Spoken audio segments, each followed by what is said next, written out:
The fastest way to get separated from source is to look at yourself with devaluation. The surest way to disconnect from who you really are is to find a reason, any reason, to criticize yourself. It's almost as bad to criticize others, but the very worst thing is to criticize you, because it flies in the face of the most powerful love that source flows, you see. So even though it's humorous, and even though maybe sometimes you do it, the reason that it always feels bad when you say it is because source would never say it or feel it or believe it, you see. Now, since you want to be in the vortex, what do you want more? To offer an accurate depiction of yourself and where you stand, or to be in the vortex? Well, what you want more is to be in the vortex. Well, you can't do that and be in the vortex. So you want to find another way of looking at it? So you would say something like, I've come to experience contrast, and I acknowledge that I've gotten kind of off track. I don't always appreciate myself the way I want to. I'm looking forward to more self-appreciation.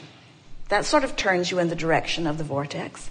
Or you could say, it's not that I'm lazy, it's that sometimes, without realizing it, I've activated vibrations that are really dominant within me. So those are the thoughts that I have access to.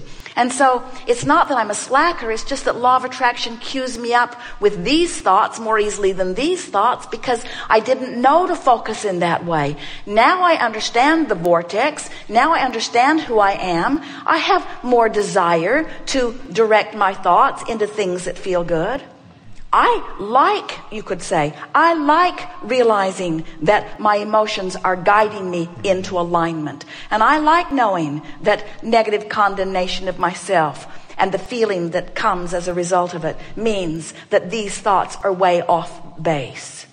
I think that the only way that I can ever become a really good focuser is to focus out of the vortex and feel the results, and focus in the vortex and feel the results. I don't think I've been a slacker. I think I've been a collector of data. I think I've been a collector of experience. I think I've been a launcher of desires. I've been doing a whole lot of step one work. I've filled my vortex full of things that I want. I wouldn't call that a slacker. I've been going about life the hard way. Life outside the vortex is thousands of times harder than life in the vortex. I don't deserve the label of a slacker. I deserve the label of a human who's tried to keep every ridiculous law that humans have offered from outside the vortex, and none of them work, but I didn't give up. I wouldn't call that a slacker. I would call that misinformed. I would call that trying to please others. I would try going about it the hard way, but I have never been a slacker. I have never been a slacker. And now I'm going to apply my same ability to focus with the laws of the universe, and just because it's easier, I will not call myself a slacker.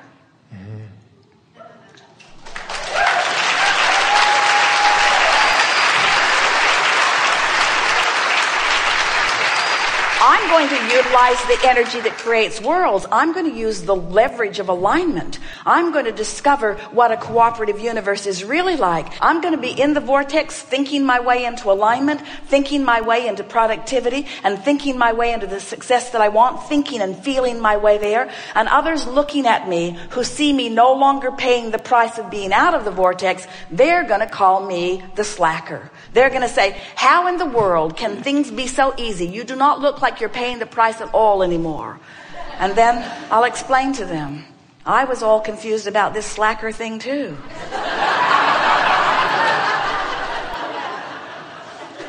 Turns out that we are supposed to live well, and life is supposed to be good for us. And there is a universal force that's set up to accommodate us. And all we have to do is find a way to get into alignment with it, you see. And I was so busy trying to prove my worthiness that I held myself in vibrational resistance to the ease. And then I just got disappointed and worn down, and then I stopped trying.